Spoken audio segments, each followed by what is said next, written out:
এনেকুৱা আমি যিমান শিক্ষাদান কৰিলোঁ আগত 3 দশকৰ আগত হাতে কামে কৰা আৰু 3 দশকৰ ভিতৰত কি হ'ল থিয়ৰিকেল হৈ গ'ল প্ৰেক্টিকেলটো নাই সেইকাৰণে শিক্ষা ব্যৱস্থাটো এনেকুৱা হ'ব লাগিব পৃথিৱীক ভাৰসাম্যৰ প্ৰকৃতিৰ লগত সম্বন্ধ ৰাখি এলপি স্কুলৰ পৰা শিকাব এইটো মাজত শিকোৱা বস্তু নহয় এলপি স্কুলৰ পৰা যেতিয়া হাতে কামে কৰিব মন মগজুটো বিকাশ হ'ব মন মগজুটো বিকাশ হ'লে দেশ আৰু জাতিৰ উন্নতি হ'ব আৰু প্ৰকৃতিৰ ভাৰসাম্য ৰক্ষা হ'ব আমি যিটো পঢ়িছিলোঁ তেতিয়া আমাক জগন্নাথ বৰুৱা ভায়েক মূল বৰুৱাই আমাক তেতিয়া কোলা কেৰাচিন তেল পায় লেম্পটো লৈ পেলাই ঘৰে ঘৰে চাই ল'ৰাটো পঢ়াত বেয়া হৈছে দেই আকৌ স্কুলতো সেইখন স্কুলত পঢ়োতে জগন্নাথ বৰুৱা আৰ্য বিদ্যালয়ত তাত কি কৰে ধনিয়া সিঁচিবলৈ কোৰ মাৰি সিঁচিবলৈ শিকাব ধান ৰুবলৈ শিকাব সেইবোৰ আগত আমি হাতে কামে কৈছোঁ পাচি খৰাই ৰঙালাও বনোৱা মাটিয়ে চাটিয়ে হাতৰ কাম এতিয়াতো সেইটো কিনি আনি শিকাই সি নেজানে সেইকাৰণে মই ভাবো 3-4 দশকক ল'ৰা ছোৱালী যিমান শিক্ষা পিছলৈ গ'ল এতিয়া ৰাষ্ট্ৰীয় শিক্ষা নীতিত কামে কৰিব লাগে এতিয়া ধৰকচোন নচা বগাত এতিয়া শিক্ষকে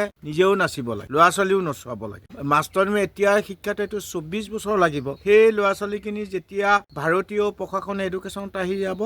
তেতিয়া তাহাঁতে সমগ্ৰ বিশ্বক নীতিটো প্ৰেক্টিকেলি হৈ যাব ভাৰতীয় শিক্ষা নীতিটো হৈ যায় সেইকাৰণে মই আশা ৰাখিছোঁ সেই শিক্ষা নীতিৰ জৰিয়তে নিজে জীয়াই থাকিবলৈ ছাত্ৰ ছাত্ৰীবিলাকে এটা কথাই শিকা দৰকাৰ পানীত সাঁতোৰা গছত উঠা যিহেতু অসমখন ৱাইল্ড লাইফ জীৱ জন্তুৰে ভৰা বানপানী এৰিয়া সেইকাৰণে বানপানী ক'ত হ'ব কোনেও ক'ব নোৱাৰে জলবায়ু পৰিৱৰ্তনত নগৰতো হ'ব পাৰে পাহাৰতো হ'ব পাৰে ভৈয়ামতো হ'ব পাৰে সেইকাৰণে নিজে জীয়াই থাকিবলৈ পানীত সাঁতোৰা গছত উঠাটো খুব প্ৰয়োজন আছে এইটো বিশেষকৈ অসমৰ ল'ৰা ছোৱালীয়ে বেছিকৈ জনা এইকাৰণে দৰকাৰ ছাত্ৰ ছাত্ৰীবিলাক হাবি জংঘলৰ লগত ওতঃপ্ৰোতভাৱে জড়িত থকা জীৱ জন্তুৰ লগত ওতঃপ্ৰোতভাৱে আদান প্ৰদান কৰা চৰাই চিৰিকটিৰ লগত আদান প্ৰদান কৰা এই সকলো বিষয়ত জানিলে তেতিয়া আৰু নিজৰ দেহাটো চেফটিটো হ'ব বুলি ভাবোঁ যিমানেই বানপানী হওক যিমানে ভয়ংকৰ জীৱ জন্তু থাকক তাহাঁতৰ লগত আদব কাৰ্য্যলৈ একেলগে পৃথিৱীৰ ভাৰসাম্য ৰক্ষা কৰাত জীয়াই থকাৰ অধিকাৰ যিটো পায় তেতিয়া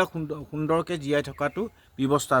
সকলোকে দৰকাৰ হ'ব তাতকৈ ডাঙৰ কথা যে আমাৰ ল'ৰা ছোৱালীবিলাক গাঁৱৰ উন্নতি অভিযান্তে দেশৰ উন্নতি সাধন হ'ব নোৱাৰে আপোনালোকে নাজানিব পাৰে দিল্লীত এখন প্ৰগ্ৰেম হৈছিল প্ৰধানমন্ত্ৰী আমাৰ গুৱাহাটীলৈ আহোঁতে মই এতিয়া দিল্লীত গৈছোঁ তাত তেখেতসকলে পাতিছে যে ট্ৰেডিশ্যনেল নলেজ নথকা মানুহে MLA MP টিকট দিব নালাগে মানে গোটেই ডেভেলপমেণ্টটো গাঁৱৰ উন্নয়নৰ পুঁজিটো MLA MP লগত থাকে সেইকাৰণে যেতিয়া গাঁৱৰ বিষয়ে জানিব সম্পূৰ্ণ তথ্যটো উদ্ঘাটন কৰিব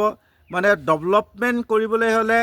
MLA MP যোগেদিয়ে কৰিব লাগিব আৰু সেইটো পইচাটো ইউটিলাইজ কৰিবলৈ ডিচিয়ে দিব লাগিব পাৰ্মিশ্যন সেইকাৰণে মই ভাবোঁ ভাৰতীয় প্ৰশাসনত পঢ়ি ট্ৰেডিশ্যনেল নলেজ থকা মানুহ যেতিয়া অসমৰ পৰা জন্ম হ'ব তেতিয়া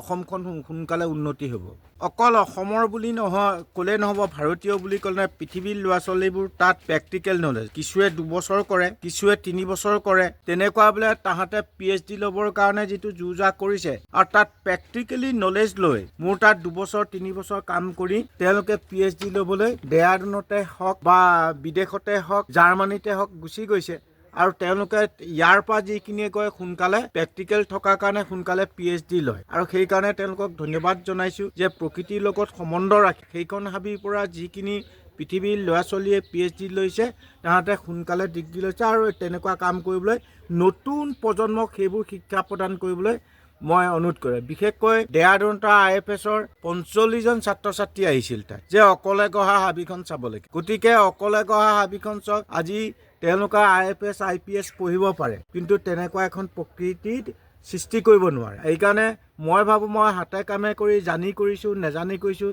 তাত এতিয়া পৃথিৱীৰ ছাত্ৰ ছাত্ৰীৰ পৰা অধ্যয়ন কৰিবলৈ আহিছে আৰু তেওঁলোকে তাৰ পৰাই পৃথিৱীৰ ভাৰসাম্যটো পৃথিৱীক ভাল পাবলৈ শিকোৱাটো মোৰ কাম আৰু তেওঁলোকেও ভাল পাবলৈ শিকক আৰু নতুন প্ৰজন্মক তেওঁলোকে PhD লৈ শিকক